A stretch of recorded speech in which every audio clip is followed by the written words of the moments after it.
Welcome back to the Housing Market Podcast. This week, we're going to do something a little bit different. Solo podcast talking about how the 2024 election could affect the housing market and how past elections have affected the housing market. And, I just want to say this before we get started. A huge shout out to our KCM research team for all the information they've gone back and looked at prior elections.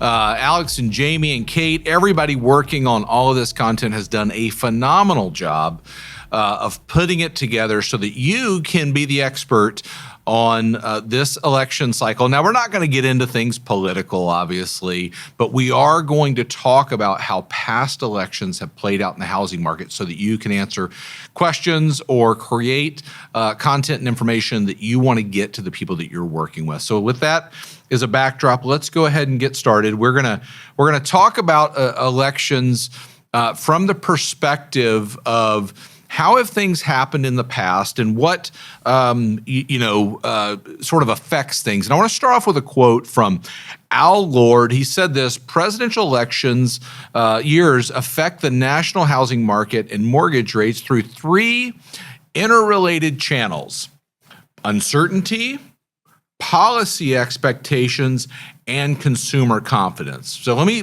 just pause there for a moment. We've always said at Keeping Current Matters that in times of uncertainty, people follow the certain. And what happens in an election year is people are like, what's going to happen? It's very uncertain.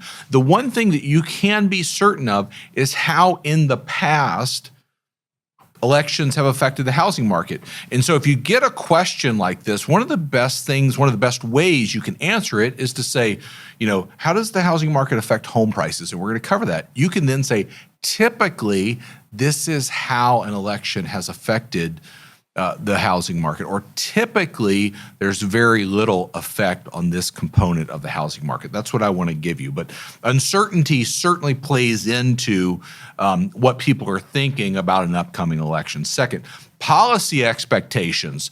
Those are going to be driven along party lines, right? If my person gets elected, I think that's a more favorable policy. If the other person gets elected, that's a less favorable policy for me.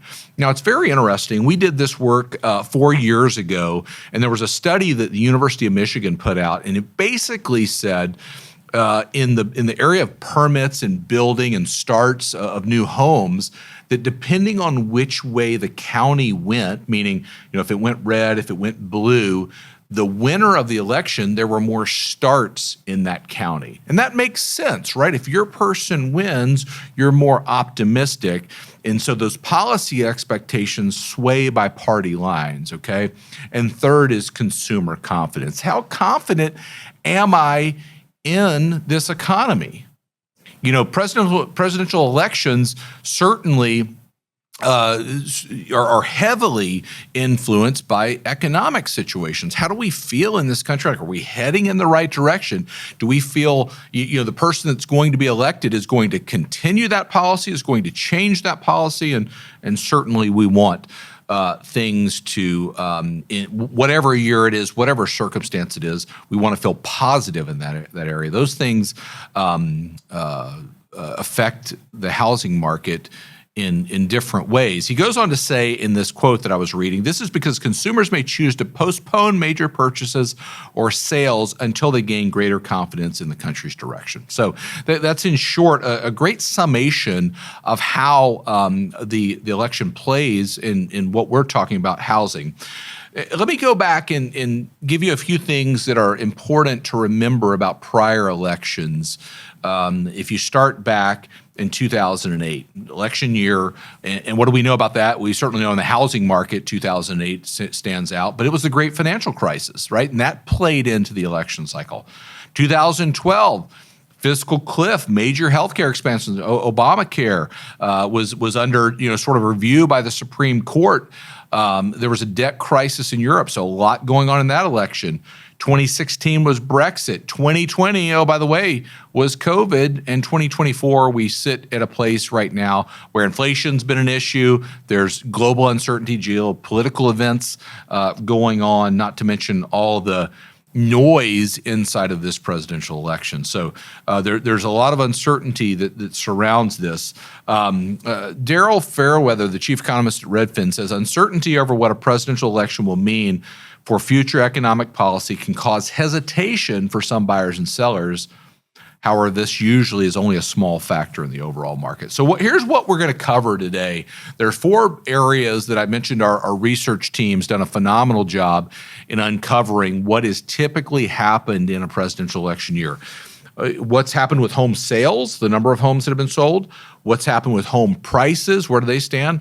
New home construction and mortgage rates. I'm going to give you all of that. And we're going to do something in this podcast that will link to the notes, and I'll give you the slides for this so that you have those. You have the research that's been done. You have the reports that we've accessed to get this information so that you feel confident in talking about it, sharing it, whatever the case is. And certainly, over the coming weeks and months, Keeping Current Matters, we're going to produce blogs and social posts and videos so that you can get this information out there to people that want it. And it's certainly a topic I will guarantee you that people will talk about. You'll get some feedback on social media and other places when you start talking about this topic. But I do think it's something that people wonder and they want to talk about. So let's jump in. Let's talk about home sales. I'm gonna go through a few quotes. I'm gonna give you some perspective on that, and then I'm gonna give you the data to back up all of this. So Allie Wolf from Zonda, she's phenomenal. We quote her a lot.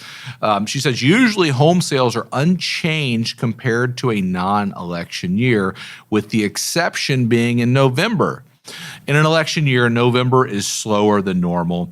Okay, why is that? I think what happens in October leading up to November in an election year, people sort of put their hands in their pocket and they're like, okay, I'm going to wait and see what's going to happen.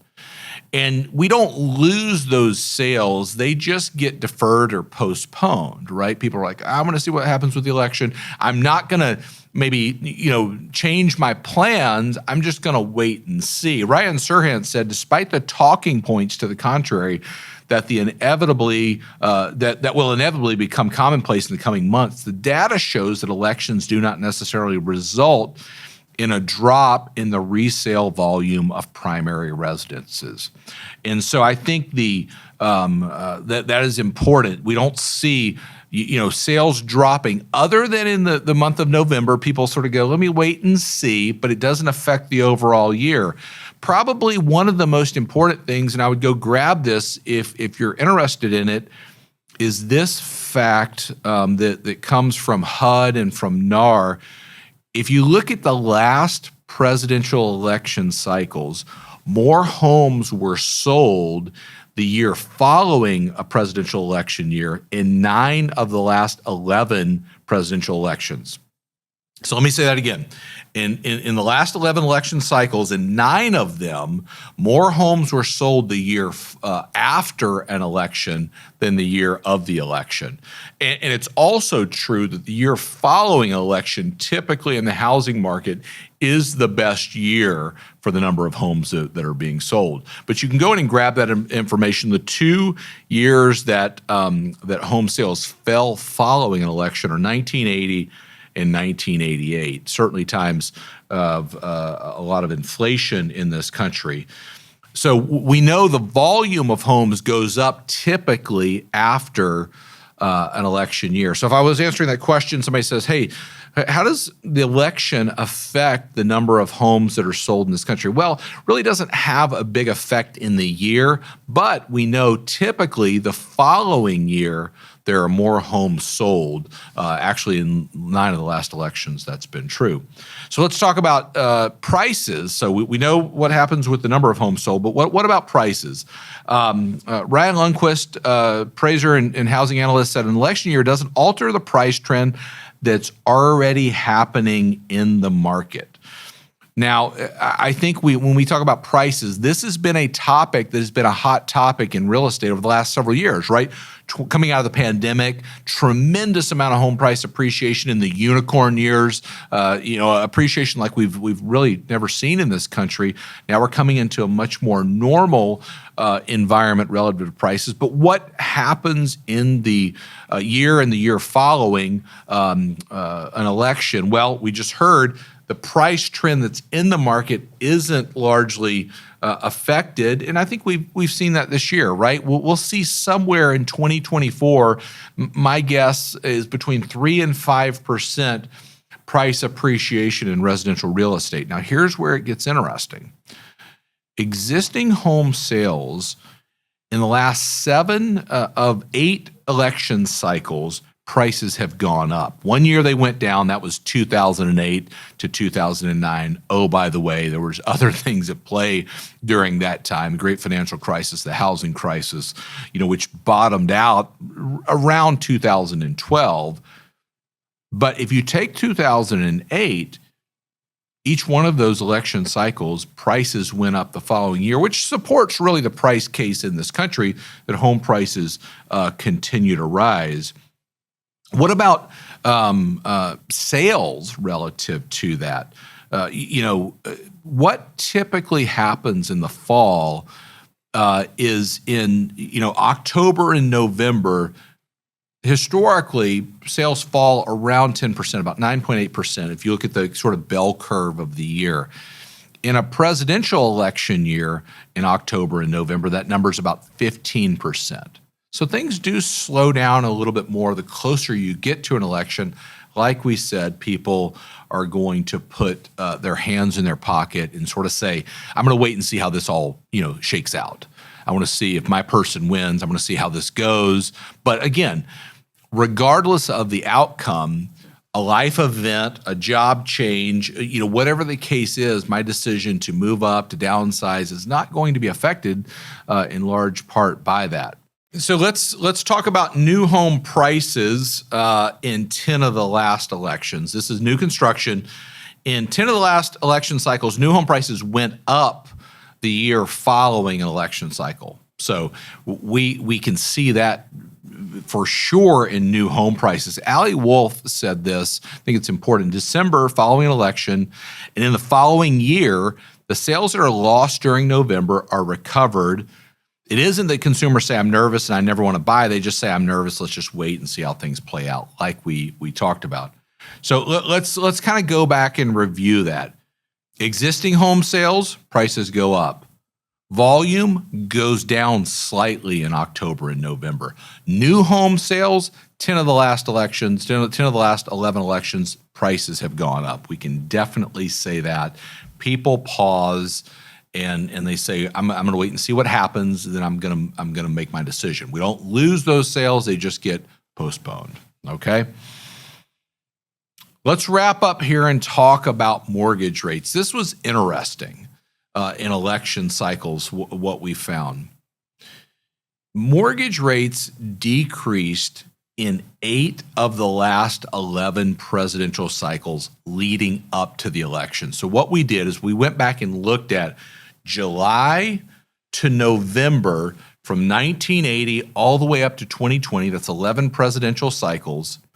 8 of the last 11 mortgage rates came down coming into the election cycle.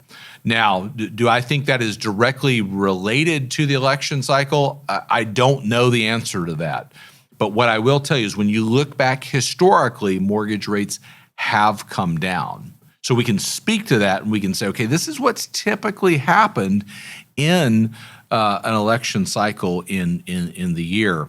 Bankrate said, for most Americans, election results will have little direct effect on their income and therefore should not significantly impact their decision to buy or sell a home. And I think that's the truth there. Elections, we need to watch and we need to be aware of it. And we need to be able to guide people forward. But the truth is they don't have a lot of impact on the real estate market at large. Now, all the things that I've said, and I'm going to recap those of what happens, but they don't have this tremendous effect like maybe some people think they could possibly. So how do they affect things? Sales activity slows during November, but recovers the following year, the number of homes sold. Prices typically increase the year following an election, and mortgage rates typically decrease leading up to an election. I think having this information, being the knowledge broker at a time like this is critically important. I want to kind of wrap up where we started.